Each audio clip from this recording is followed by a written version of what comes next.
Gimana Bapak sendiri sudah nonton belum Pak VT-VT-nya di TikTok, di Instagram kan banyak tuh Pak video-video singkatnya tuh Pak.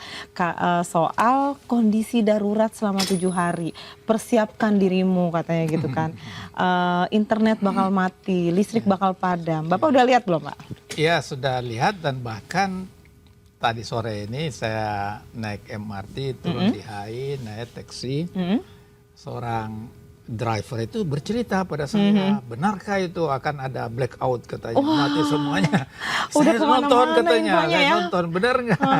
Saya bilang itu yang saya mau bicara di Oke Zone sore hari ini.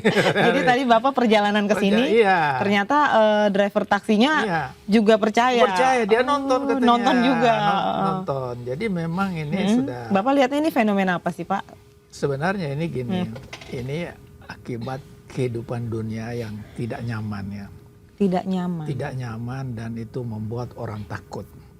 Oke. Iya. Ini satu orang yang membuat dunia kacau ini, ketakutan. Tidak nyamannya tuh dalam sisi apa tuh Pak? Sisi segalanya. Ekonomi. Sisi segalanya. Kalau orang tidak nyaman secara keamanan ya, itu kemudian akan berembet kepada ekonomi, kemudian berembet kepada perasaan orang, perasaan takut ya. Orang kan ingin secure ya, ingin nyaman, ingin damai. Padahal sekarang kita saksikan ini belum selesai Rusia dengan kondisi geopolitik ya Pak. Orang muncul lagi Iran sama Amerika. Terus ini Trump dia culik ini Maduro gitu, Maduro itu di Venezuela dan bahkan suami istri diculik dan kita lihat itu dia masuk penjara, kasihan sekali seorang ini presiden semua. Nah kemudian itu dia mau ambil lagi ini apa Greenland itu membuat ini dunia barat itu di NATO itu yang tadinya bersama-sama dengan Amerika itu kemudian pecah gara-gara ada yang mendukung Denmark itu ada yang memilih diam. Jadi nah yang paling seru ini Trump udah mengerahkan pasukan angkatan laut, kemudian pesawat tempur, segalanya di Timur Tengah itu dan membuat orang semakin ketakutan. Bagaimana nggak takut? Kalau sampai ini Selat Hormuz di blokade, maka itu 30% minyak dunia yang lewat di situ akan stop. Kemudian LNG 20% lewat dari situ. Maka kalau itu terjadi, maka bisa terjadi blackout di seluruh dunia. Nah, kira-kira itu ininya. Kondisi geopolitik dunia itu ikut mempengaruhi psikologis masyarakat ya Pak. Ya. Karena memang faktanya dunia sedang nggak baik-baik aja. Oh iya betul. Tapi selain itu sebenarnya sudah terjadi blackout di berbagai negara, tempat. beberapa Misalnya negara di Ukraina itu. Ukraina itu dengan dibom ininya instalasi listriknya itu sudah kegelapan di sana mereka. Sama juga dengan ini dengan Amerika sekarang tengah mengalami badai ya yang luar biasa gitu ya. Salju yang luar biasa. Itu 400.000 bahkan disebutkan terakhir itu sudah jutaan orang yang blackout, kegelapan gitu. Jadi ada faktor alam yang membuat bisa terjadi blackout, tapi ada juga akibat ulah manusia. Perang itu. Jadi ini orang melihat keadaan dunia ini dengan keadaan yang pesimis sekali. Bagaimana membuat kita kembali ini semangat lagi. Nah itu barangkali yang menarik kita bicarakan. Iya, artinya dengan adanya kondisi-kondisi kayak gitu setiap hari kita diberikan berita-berita perang, berita-berita bencana di dunia maupun di negara kita sendiri, sehingga ketika ada isu yang berhembus di media sosial, masyarakat langsung merasa panik gitu, merasa bahwa oh ini kebenaran gitu kan. Dan itu ada kaitannya dengan kenapa ekonomi kita ini tidak tumbuh berkembang. Karena para pemodal itu sendiri ada kekhawatiran. Jangan-jangan dia investasi sini, itu listriknya pada mati semuanya, segalanya ini hingga tidak bisa hasil produk mereka dia jual ke dalam negeri, ke luar negeri. Jadi ada pengaruh psikologis. Dan di dalam kehidupan ini, kalau orang sudah terpengaruh di dalam jiwa orang itu, perasaan khawatir, perasaan takut, perasaan tidak nyaman. Itu membuat akhirnya mempengaruhi kehidupan sosial, mempengaruhi kehidupan ekonomi, mempengaruhi segalanya itu sendiri. Nah, ini barangkali keadaan yang tengah kita hadapi. Selain ya banyak pengangguran, banyak kemiskinan, semuanya itu hal-hal yang ya, tapi ini yang mempengaruhi kehidupan masyarakat kita. Jadi kalau ada berita misalnya akan ada blackout itu sendiri, kemudian orang percaya, kemudian dikaitkanlah dengan peristiwa-peristiwa yang terjadi di berbagai penjuru dunia, yang kalau kita kaitkan, kita kaji, ada kemungkinan itu terjadi gitu. Walaupun nih berita yang sudah menyebar lewat sosmed ini sebenarnya belum ada konfirmasi resmi dari pemerintah, Pak. Tapi masyarakat udah terlanjur percaya karena melihat kondisi geopolitik saat ini. Nah, betul. Menurut Bapak pemerintah harusnya gimana sih, Pak? Kenapa berita yang menyebar atau viral duluan di sosmed justru lebih cepat dipercaya oleh masyarakat? Jadi ada masalah trust. Ini trust itu ada kepercayaan yang makin lama makin berkurang pada pemerintah. Jadi akhirnya apa? Berita-berita yang dibaca dari media, dari apa itu lebih dipercaya ketimbang dari yang resmi. Dan satu hal juga, ini tadinya kan ada apa itu juru bicara kepresidenan. Nah sekarang ini ada, tapi nggak pernah muncul. Yang muncul hanya presiden atau ini sekretaris negara itu, Mensesnek itu, Pak Setiadi. Padahal cara beliau juga menyampaikan tidak begitu bagus gitu. Jadi ada faktor komunikasi juga yang tidak bagus.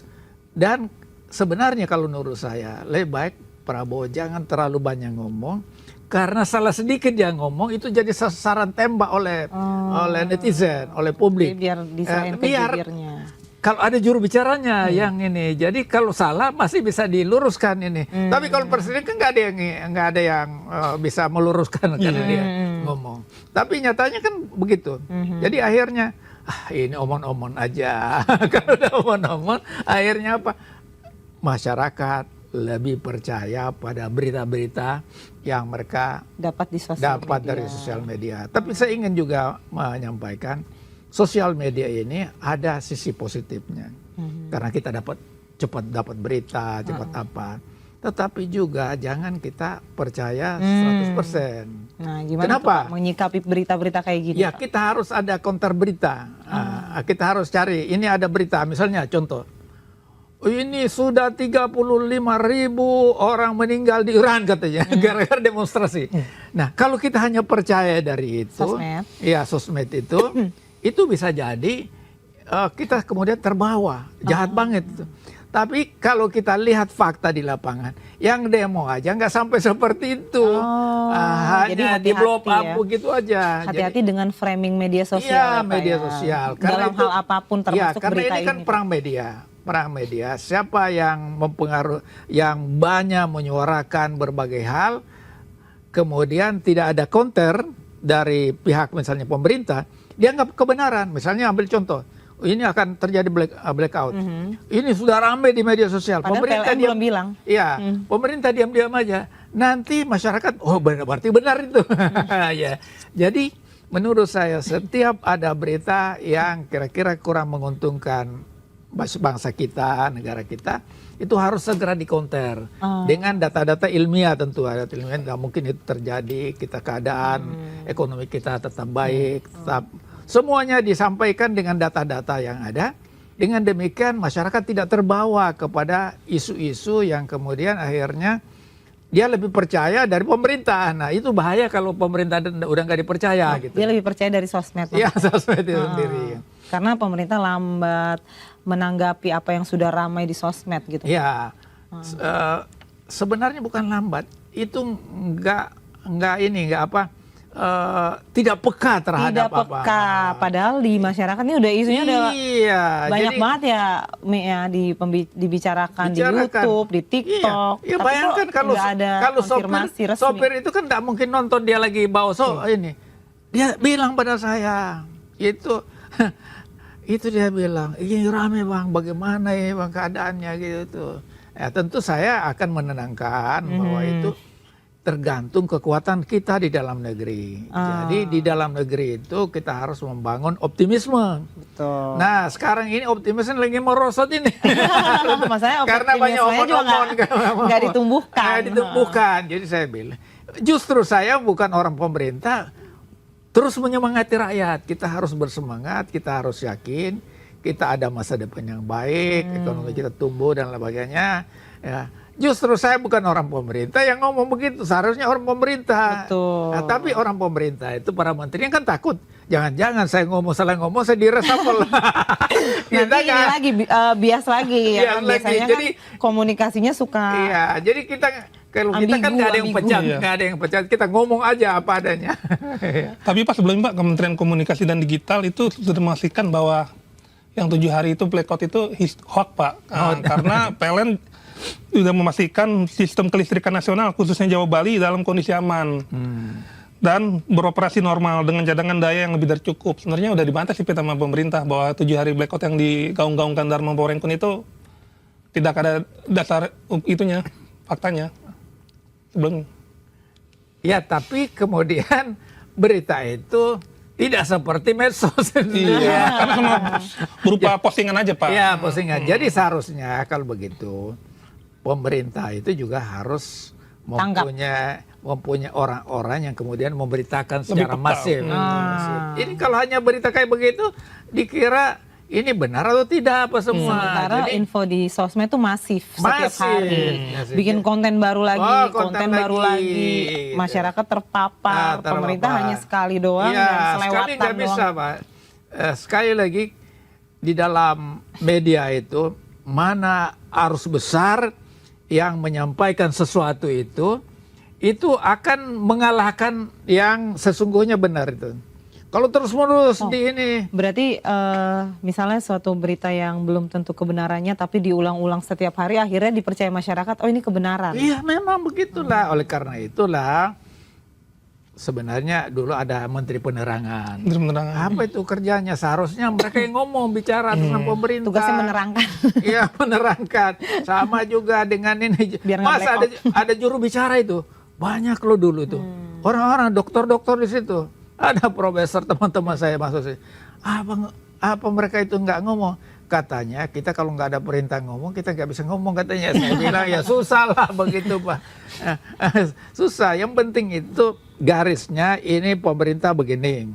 Sampaikanlah berimprovisasi.